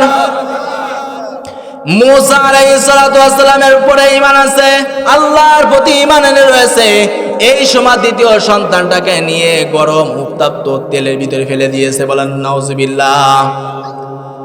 মা এই দৃশ্য দেখার পরে অস্থির হয়ে গেছেন। সন্তান কোলে কাহে করে যাদেরকে মানুষ করেছে, এই অবস্থা থেকে এমন হয়ে গিয়েছে, মা যায় অবস্থা। 3 নম্বরে দুধের শিশু দুধ খায়, এই সন্তানটাকে টান দিছে। কি কঠিন অবস্থা বোঝান দেখি। দুধ খায় নাবালক শিশু, এখনো দুধ ছাড়িয়ে নেয়। এই সন্তানকে টান দিয়ে বলতেছে, হে মহিলা, এখনো সময় আছে, যদি আমার প্রতি ঈমান না আনো, আল্লাহর প্রতি যদি বিশ্বাস রাখো, আমার প্রতি যদি ঈমান না আনো, এই সন্তানটাকে টুকরো টুকরো করে আমি এখন গরম তেলের ভিতরে দিব। এই সময় কঠিন সময়, হেজকেলের স্ত্রী ঈমান ছাড়বে, দ্বিধাদ্বন্দ্বের ভিতর রয়েছে। হঠাৎ করে ওই সন্তানটা, দুধের সন্তানটা মুখ খুলে গেল। বলেন সুবহানাল্লাহ। এই দুধের সন্তানটা মুখ খুঁটে বলতে লাগে, মা টেনশন করো না। কিসের টেনশন তুমি করো যে তুমি এখন ঈমান থেকে নিয়ে দ্বিধাদ্বন্দ্বের ভিতর রয়েছো? তুমি তো এমন রবের প্রতি ঈমান এনেছো যে রব তোমাকে জান্নাতের সুসংবাদ দিচ্ছে। জয় আল্লাহু আকবার। আমার ভাইরা, এই হেজকেলের স্ত্রী 3 নম্বর যে সন্তানটা হেজকেলের স্ত্রীর কাছে টান দিয়ে নিয়ে গেল। এই দুধের বাচ্চা মাকে সান্ত্বনা দিচ্ছে, লা তাহজান, মা হতাশ হবা না, কারণ আমি তোমাকে দেখতে পাচ্ছি, তোমার মরণ হচ্ছে, মানে জান্নাতে তুমি অগ্রসর হচ্ছে। বলেন সুবহানাল্লাহ। তাহলে কি কঠিন অবস্থা অবলম্বন করা লাগছে, কি কঠিন অবস্থা তাদের উপর গেছে, একটু খেয়াল করেন দেখি। কিসের কারণে? জোরে বলেন। আল্লাহকে রব হিসেবে মানার কারণে, ইস্তেকামত করার কারণে এরকম কঠিন পরিস্থিতিতেও সম্মুখীন হওয়া লাগছে। আর এই কঠিন পরিস্থিতিতে তাকে সান্ত্বনা দেওয়ার জন্য আল্লাহ পাক এই নাবালক শিশুর মুখ থেকে আওয়াজ বের করে দিয়েছেন। কথা বলেন ঠিক কিনা? 2 নম্বরে আমাদের সকলের প্রিয় নবী হযরতে ইউসুফ আলাইহিস সালাতু ওয়াস সালামের সময় এরকম একটা কাহিনী হয়ে গিয়েছে। কোরআনে কারিমে রব্বুল আলামিন জানিয়েছেন, ওয়ালাম্মা বালাগা আশুদ্দাহু আতাইনাহু হুকমান ওয়া ইলমা ওয়া কাযালিকা নাযিল মুহসিনিন। আল্লাহু আকবার। সূরা ইউসুফের 22 নম্বর আয়াত রব্বুল আলামিন বলেন, আমি আমার ইউসুফকে আস্তে আস্তে আস্তে আস্তে করে পালাক্রমে তাকে বালেগ বয়সে উপনীত করলাম, জ্ঞান দান করলাম, হিকমত দান করলাম। এভাবে আমি আমার মুহসিন বান্দাদেরকে পুরস্কার দান করে থাকি। এই জিনিসটা দান করছেন কাকে? ইউসুফকে দান করেছেন কে? আল্লাহ রাব্বুল আলামিন বলে, ইউসুফকে আমি সব কিছু দান করলাম। কষ্ট হচ্ছে আপনাদের? চালাবো। ইউসুফ আলাইহিস সালাতু ওয়াস সালামকে এই যে আস্তে আস্তে আস্তে আস্তে করে তাকে এমন পর্যায়ে নিয়ে গেছে, ঘরে ওনার যে চেহারার যে বর্ণনা আছে, মিশরের নারীরা হাত কেটে ফেলছে। আমার আগের বক্তায় কিছু একটা টাচ আপনাদের দিয়েছিল, কথা বলেন ঠিক কিনা? পৃথিবীর ময়দানে মানুষ মনে করে সৌন্দর্য আর কিসের সালমান খান, কিসের শাহরুখ খান, কিসের সাকিব খানের কথা বলেন আপনি? এই পৃথিবীর ময়দানের মডেল হিসেবে রয়েছে পুরুষ হুজুররা, কথা বলেন ঠিক কিনা? আজ বর্তমানে যে সিচুয়েশন চলতেছে আপনি একটু খেয়াল করবেন, বর্তমানে মানুষ যারা আছে এমনি আমজনতার তুলনায় সাধারণ বিদেশ প্রবাস বাদেও সবচেয়ে বেশি পছন্দ করে হুজুরদেরকে, কথা বলেন ঠিক কিনা? পরকে এত এমনিতে হয় না। কোন কারণে হয়? কারণ বউর প্রতি কেয়ারিং থাকে না, গুরুত্ব দেয় না। ও যে একমুখী, এ যে আরেকমুখী, যার কারণে ফাটল সৃষ্টি হয়, কথা বলেন ঠিক কিনা? অনেক মহিলার বক্তব্য আমার পছন্দই হচ্ছে ফুজুর পুরুষ মানুষ, কথা বলেন ঠিক কিনা? আমি নিজেই লক্ষ্য করেছি এই বর্তমানে যে সিচুয়েশন চলতেছে এখানে পুরুষ হিসেবে ফুজুররা ছাড়া কেউ না। আমি খালি ফুজুরকে কথা বলতেন, দাড়িওয়ালারা। সাধারণ একটা মানুষ হেঁটে যায়, মহিলার কাপড় পর্যন্ত দেয় না, সরেও দেয় না। ওই যে যদি অ্যাঙ্গেলে দেখে দাড়িওয়ালা, জামাওয়ালা, টুপিওয়ালা আসতেছে, বললা ঘুরে তাকায়, কথা বলেন ঠিক কিনা? দেখেন না আপনারা? বানি বলছি, তোমরা দেখো, তোমরা তো আল্লাহর ওলি, তোমরা তো পাঙ্কু মারবা। মজা গেলাম, কষ্ট নেন ভাই। আমার ভাইরা, ইউসুফ আলাইহিস সালামকে আল্লাহ রাব্বুল আলামিন এত সৌন্দর্য দান করেছিলেন। আল্লাহ রাসূল সাল্লাল্লাহু আলাইহি ওয়াসাল্লাম বলেন, আনা মালিহুন ওয়া আনতা আখি সাবিহুন, আমি হচ্ছে লাবণ্যময় সুন্দর আর আমার ভাই ইউসুফ হচ্ছে সুন্দর ফকফকে সাদা, কথা বলেন ঠিক কিনা? ইউসুফ আলাইহিস সালাম কেমন সুন্দর ছিলেন এবার শুনেন। কোরআনে কারীমে রব্বুল আলামিন জানিয়েছেন, ওয়ারাওয়াদাতুহুল্লাতী হুয়া ফি বাইতিহা আন নাফসিহি ওয়া গাল্লাকাতিল আবওয়াবা ওয়া ক্বালাত হাইতা লাকা। রব্বুল আলামিন বলেন, ইউসুফ আলাইহিস সালাম যে ঘরের ভিতরে লালিত পালিত হয়েছে, সেই ঘরের মহিলা ইউসুফ আলাইহিস সালামের প্রতি আকৃষ্ট হয়ে গেছে। শুধু আকৃষ্ট হয়েছে তা না, ইউসুফ আলাইহিস সালামকে খারাপ কাজের দিন আমন্ত্রণ করতেছে, বলেন নাউজুবিল্লাহ। শুধু আমন্ত্রণ করতেছে তা না, ঘরের যত দরজা আছে সব দরজাগুলো বন্ধ করে দিল। প্রত্যেকটা রাজ দরবারে দেখবেন মেন ডোর থাকে, রাজা রানী যেখানে থাকে গোপন তত্ত্ব থাকে, গোপন গোপন ঘর থাকে যেখানে অনেকগুলো সিসি ক্যামেরা থাকে। বর্তমানে তো সিসি ক্যামেরার সময় আগে ছিল ফটক, দরজা একটার পর একটা দেওয়া ছিল। যতগুলো দরজা আছে দাসীর মাধ্যমে সব দরজাগুলো বন্ধ করে দিয়েছে। এখানে অন্য কোনো মানুষ প্রবেশ করার কোনো সিস্টেম নেই। ওয়াকাল্লাকাতিল আবওয়াবা ওয়া ক্বালাত হাইতা লাক, দরজাগুলো সব বন্ধ করে দিয়েছে। এরপরে জুলাইখা ইউসুফ আলাইহিস সালামকে ডেকে বলতেছে, ওয়া ক্বালাত হাইতা লাক, আসো আমার দিকে, বলেন নাউজুবিল্লাহ। ইউসুফ আলাইহিস সালাম ওই সময় বলেছেন, ওয়ালা মাআযাল্লাহ ইন্নাহু রাব্বি আহসানা মাসওয়ায়া, আল্লাহ তুমি আমাকে সাহায্য করো। এই যে ইন্নাহু রাব্বি আহসানা মাসওয়ায়া, আমার রব আমাকে উত্তম থাকার জায়গা দিয়েছে, বলেন সুবহানাল্লাহ। রব দ্বারা দুটো উদ্দেশ্য নিয়েছে মুফাসসির একরাম। এক নম্বরে সরাসরি নিয়েছেন আমার আল্লাহকে। কাকে? কারণ ইউসুফ আলাইহিস সালাম সেই ছোট্টবেলা যার কোনো জায়গা ছিল না, তাকে এমন জায়গা প্রতিষ্ঠিত করেছে সরাসরি রাজ দরবারে। এরকম সুন্দর জায়গা থাকার জন্য বাসস্থান যিনি দান করেছেন তিনি কে? দুই নম্বরে মুফাসসিরিন একরাম যে অর্থ দিয়েছে সেটা হচ্ছে আজিজে মিশর, যাকে অনেক সুন্দর করে লালিত পালিত করে নিজের সন্তানের মতো ঘরের ভিতর রেখে দিয়েছে। এই কারণে ইউসুফ আলাইহিস সালাম বললেন, আল্লাহ তুমি আমাকে সাহায্য করো, আমাকে তুমি সাহায্য করো, যিনি আমাকে থাকার জন্য উত্তম বাসস্থান দান করেছে। ইউসুফ আলাইহিস সালাতু ওয়াস সালাম পরবর্তীতে জুলেখাকে বলতেছে, ইন্নাহু লা ইউফলিহুজ জালিমুন, ইন্নাহু লা ইউফলিহুজ জালিমুন, অবশ্যই অবশ্যই জালেম যারা রয়েছে পৃথিবীতে এরা কোনোদিন সফল কাম হতে পারে না। কারণ আমাকে আজিজে মেশর সেই ছোট্টবেলা থেকে এই অবধি পর্যন্ত লালন পালন করে সুন্দর জায়গায় রাখেছে। আমি এত বড় হয়েছি, প্রতিষ্ঠিত করলো আমাকে, এখন যদি তার ঘরের দিকে আমি অগ্রসর হই তাহলে তো এটা তো নাশুকরি হয়, জালেমদের অন্তর্ভুক্ত হয়ে যায়। কথা বলেন ঠিক কিনা? ওই সময় তিনি একটা শব্দ উচ্চারণ করেছেন, ব্যবহার করেছেন, লা ইউফলিহু। এটা মুজার আলোচনা, বর্তমান, ভবিষ্যৎ, প্রেজেন্ট, ফিউচার। বর্তমানে হবে না, ভবিষ্যতে হবে না যদি কেউ জুলুম করে। কি করে? খুব খেয়াল দিয়ে কথাটা শুনবেন। ইউসুফ আলাইহিস সালাতু ওয়াস সালাম কথাটা বলেছেন ওই সময়, কিন্তু আল্লাহ কোরআনে কোট করে দিয়েছেন কিয়ামত পর্যন্ত কে থাকবে না থাকবে না। ইউসুফ আলাইহিস সালাতু ওয়াস সালাম বলেন, যারা জালেম তারা কোনোদিন সফলকাম হতে পারবে না। কি হতে পারবে না? আমি একটা দুর্বল রেওয়াজ বলতেছি শিক্ষার জন্য। সাদ্দাতের নাম শোনেনি এমন কেউ নেই? সবাই শুনেছেন না? এই সাদ্দাত কেন পদদলিত হলো জানেন নাকি? এই সাদ্দাত একটা ঘর বানিয়েছিল, জান্নাতের অভাব সম্পর্কে জানতে পারলো। দেখে একটা স্বর্ণের ইট হবে, একটা রূপার ইট হবে, পুরুষগুলো হবে, গিলমানগুলো থাকবে। উনি করলো কি, পৃথিবীতে উনি যতটুকু আয়ত্ত ছিল সব জায়গা থেকে স্বর্ণ রূপা কালেক্ট করা শুরু করলো। শেষ পর্যন্ত এই সাদ্দাত একটা বিধবা মহিলার কাছ থেকে কিছু স্বর্ণ পেয়েছে, সে টান দিয়ে নিয়ে আসছিল।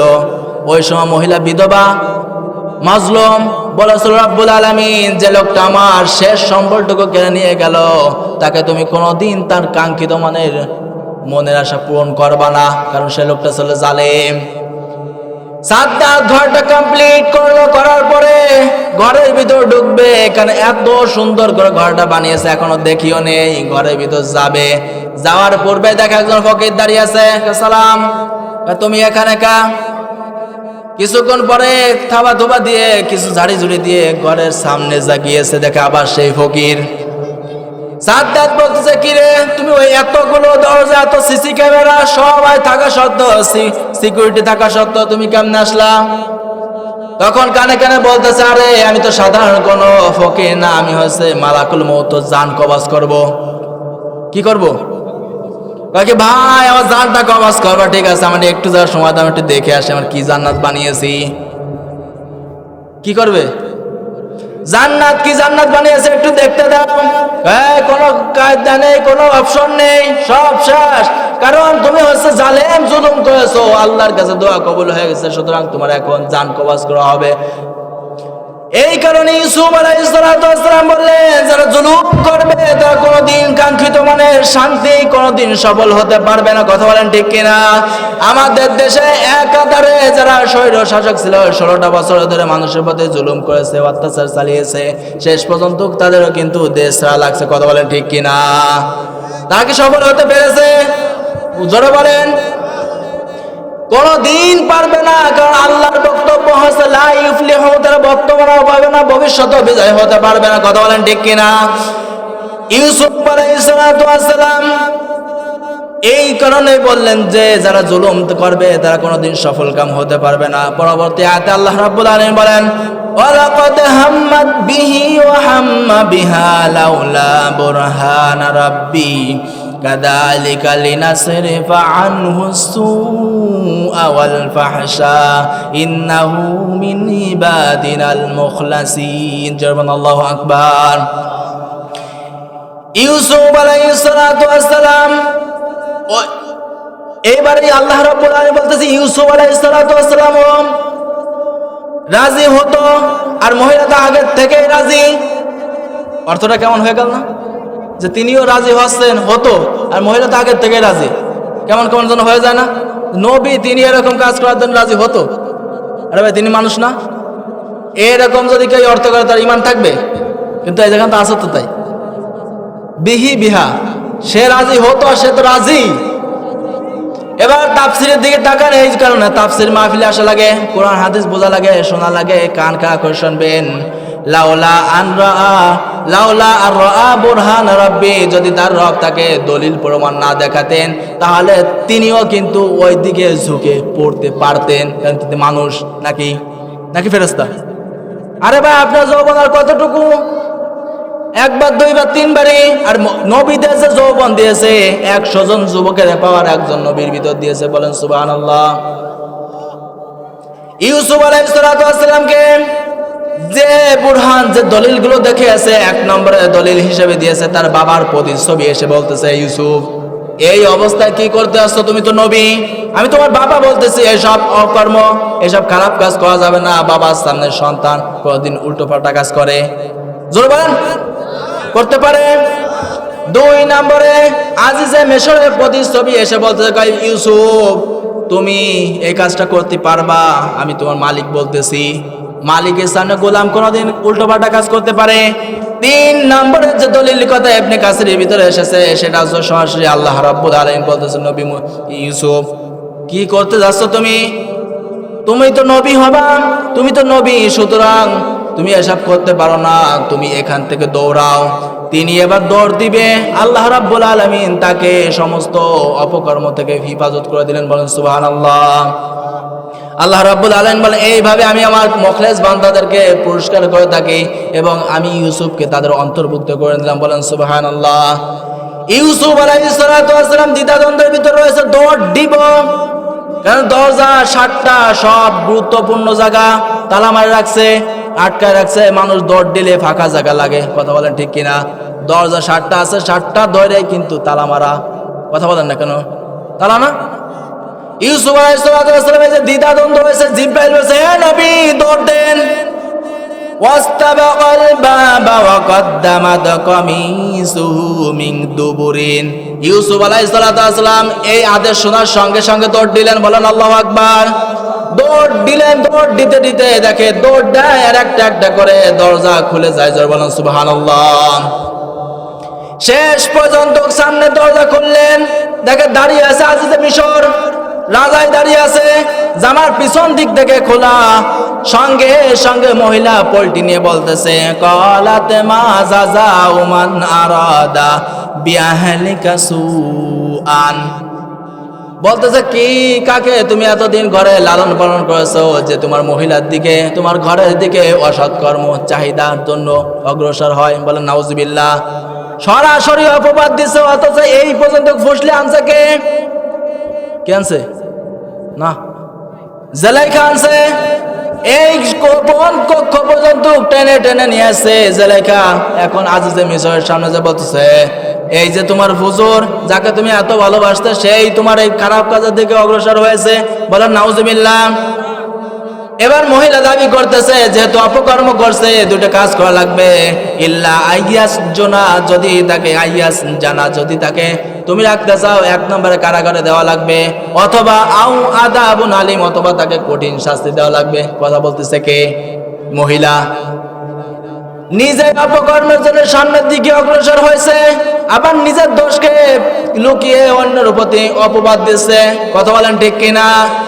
আজও দেখবেন সমাজের ভিতরে নিরীহ অপরাধী ভালো মানুষের প্রতি এরকম জিনার তহমাত দিয়ে, চোরের দায় দিয়ে জেলখানার ভিতর আবদ্ধ করা আছে, কথা বলেন ঠিক কিনা? অথচ লোকটা এই সম্পর্কে কোনো কিছুই জানে না, এরকম নেই। ইউসুফ আলাইহিস সালাম বললেন, ক্বালা হিয়া রাওয়াদাতনি আন নাফসি, সেই তো আমাকে এই পর্যন্ত বসলে আনছে। এখন যতই ইউসুফ আলাইহিস সালাম বলুক না কেন, আজিজে মিশর কার দিকে?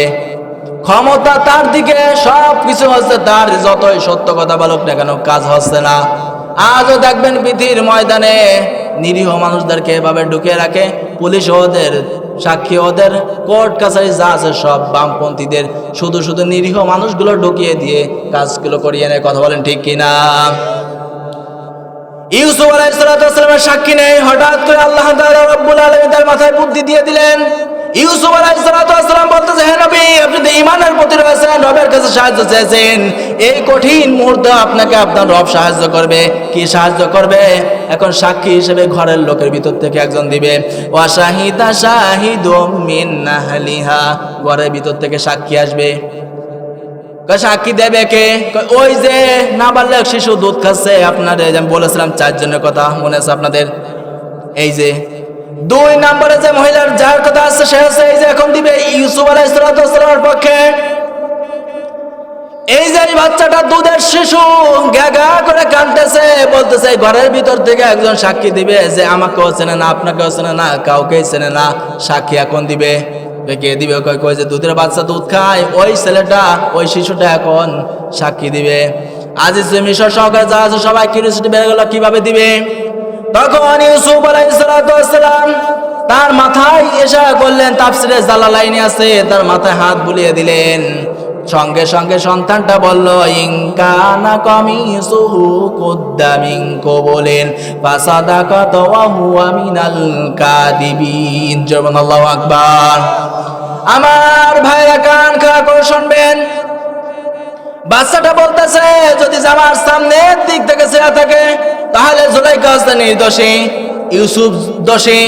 কারণ যদি কেউ সামনাসামনি করে দস্তাদস্তি করে মানুষের ছেড়ে পিছনে না সামনে। ইউসুফ আলাইহিস সালাম যদি অপরাধী হয় তাহলে তার জামার সামনের দিক থেকে চেয়ে থাকবে, ঠিক কিনা?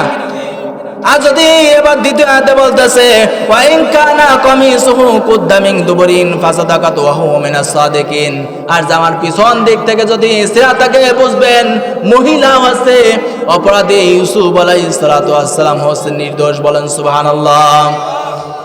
এবার আজ যে বিষয়টা লক্ষ্য করা লাগবে, বিষয়টাতে জানা লাগবে, সাক্ষী এসে গেছে।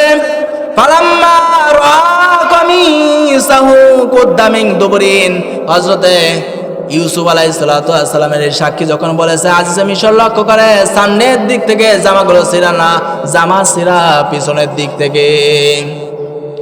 তাহলে আমার ভাইরা আমি যে কথাটা বোঝানোর জন্য এই কথাটা বললাম, এই কোরআনে এতগুলো আয়াত পড়লাম, আপনি যদি ঈমানের উপর টিকে থাকেন ঠিক আল্লাহ রাব্বুল আলামিন এরকম শিশুর মাধ্যমেও আল্লাহ আপনাকে সাহায্য করতে পারেন কি পারেন না?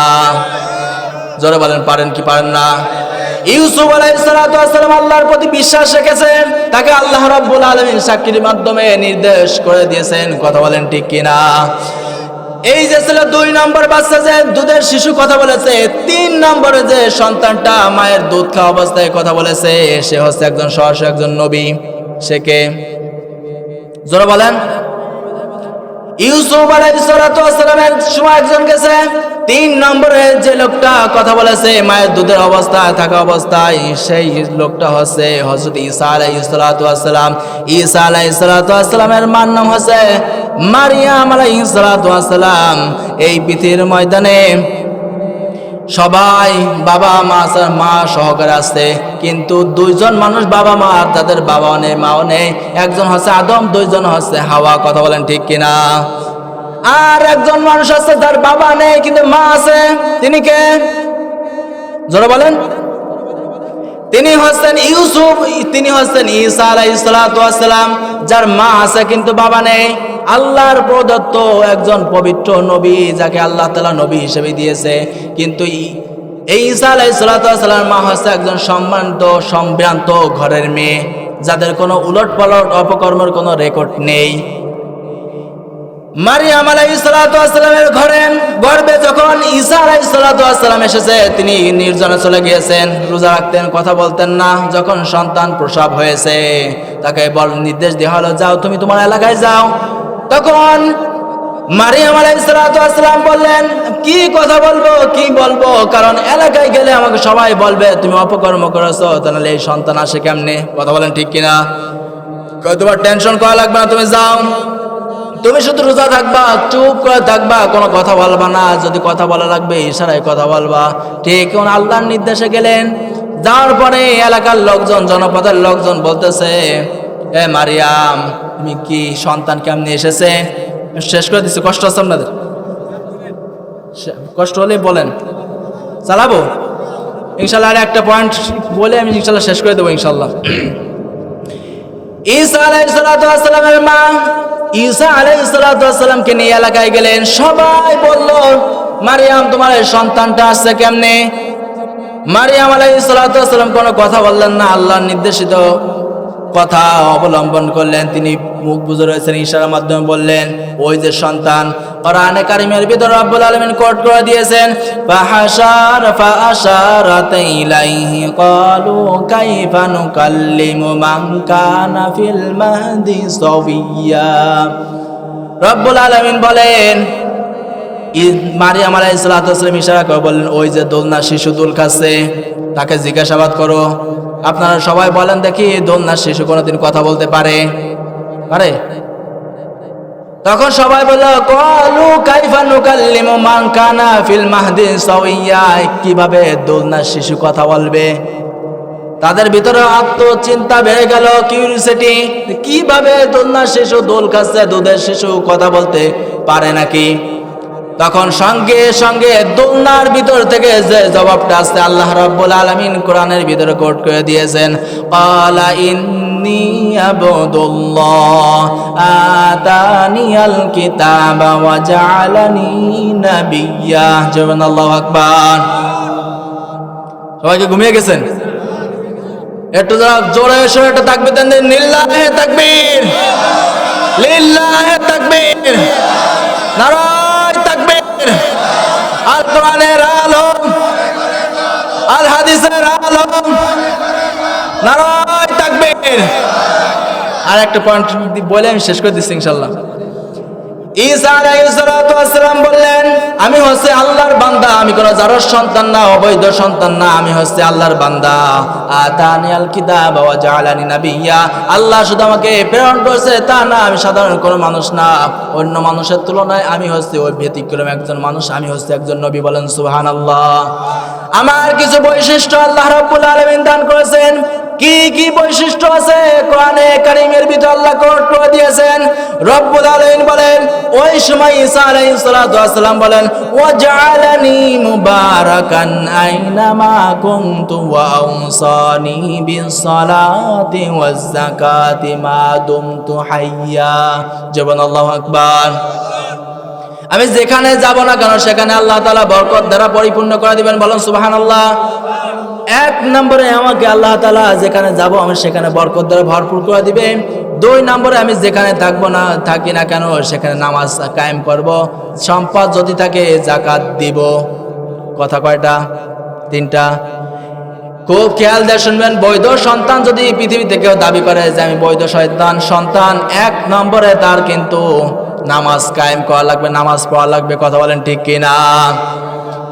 আমার কথা নেই, এই যে কোরআনের আয়াত সূরা মারিয়াম 31 নম্বর আয়াতে রব্বুল আলামিন জানিয়েছে, ঈসা আলাইহিস সালাতু ওয়াস সালাম বললেন, আমি বৈধ সন্তান, ওয়াস সালাত, আমি নামাজ কায়েম করব এবং যেখানে থাকি না কেন সম্পদ যদি থাকে যাকাত দিব।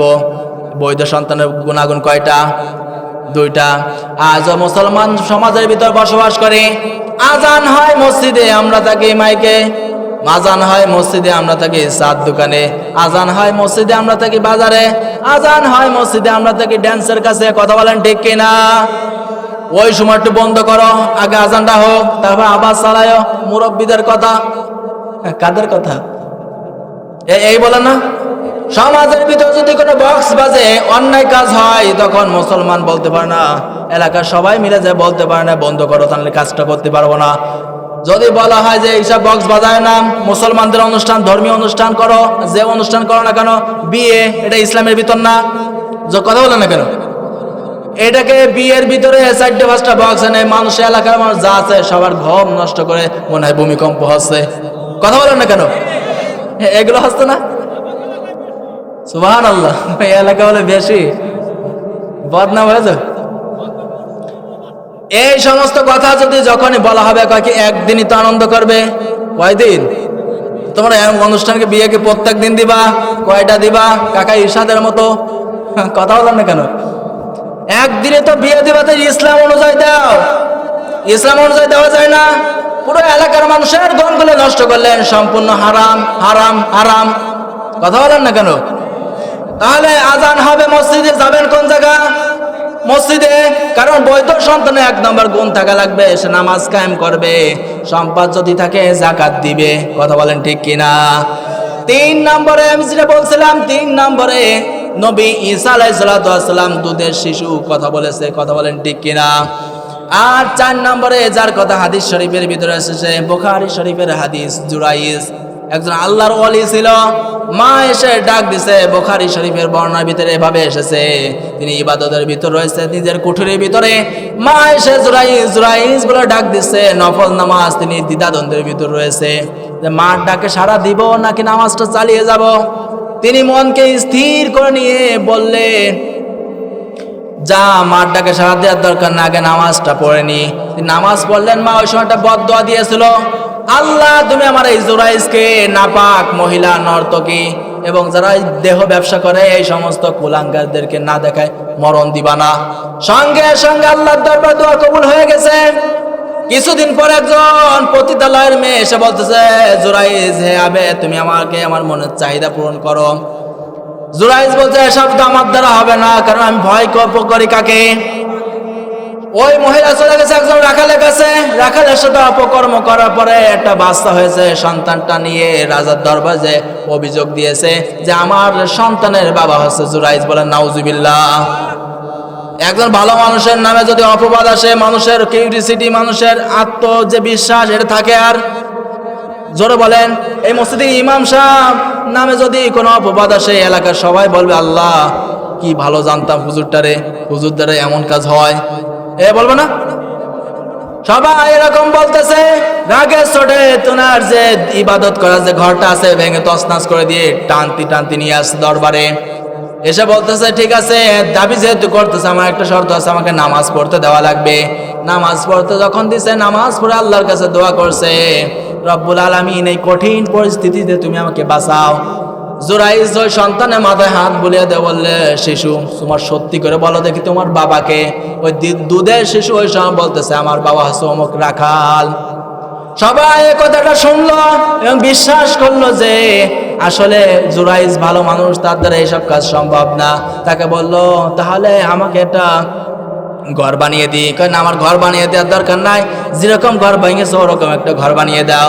আমার ভাইরা, এই পর্যন্ত নিয়ে আসছিলাম, কথাগুলো বলে আপনাদেরকে কষ্ট দিয়ে দিলাম। আপনারা একটু যা খেয়াল দিয়ে শোনেন, ইমানের প্রতি টিকে যদি থাকতে পারেন, এই কঠিন কঠিন মুহূর্তে আপনার যে বিপদগুলো আসবে, তাতানাজ্জালু আলাইহিমুল মালাইকা, আপনাদেরকে সান্ত্বনা দিয়ে হেফাজত করবেন। তিনি কে? জোরে বলেন, তিনি কে? আমার ভাইরা, দুনিয়ার ময়দানে ইমানের উপর টিকে থাকতে গিয়ে যদি জেল আসে, জরিমানা হয়, ঘর ছাড়া লাগে, বাড়ি ছাড়া লাগে, জীবন যদি দেওয়া লাগে, খাব্বাবের মতো, উবাই ইবনে আব্দুল্লাহ নাই, মুনাফিকের মতো না, খুবাইয়ের মতো, আম্মার বিন ইয়াসিরের মতো, বিলাল রাদিয়াল্লাহু তাআলা আনহুর মতো জীবন দিতে রাজি আছে কারা কারা আল্লাহকে দেখায়। সুতরাং আজ ফিলিস্তিনে মুসলমানরা মার খায়, সুদানে মুসলমানরা মার খায়, তাম পৃথিবীতে মুসলমানেরা মার খাচ্ছে, আর মুসলমানেরা দোয়া করতেছে। এমন করলে হবে না। ইমানদার হিসেবে আপনার ভিতরে ইমানি চেতনা জাগ্রত করা লাগবে। যেই প্রান্তে মুসলমানদেরকে হত্যা করা হোক না কেন, কোনোভাবে কষ্ট দেওয়া হোক না কেন, এই প্রান্ত থেকে মুসলমান উচ্চ স্বরে তাকবীর দিয়ে ঝাঁপিয়ে পড়তে হবে। কথা বলেন ঠিক কিনা? পারবেন না ইনশাআল্লাহ? এবার পক্ষে রাজি আছেন কাকা? দুই হাত থেকে আমার আল্লাহকে দেখান। আল্লাহ তাআলা আমাদের প্রত্যেককে কবুল করুন। জবান আমিন।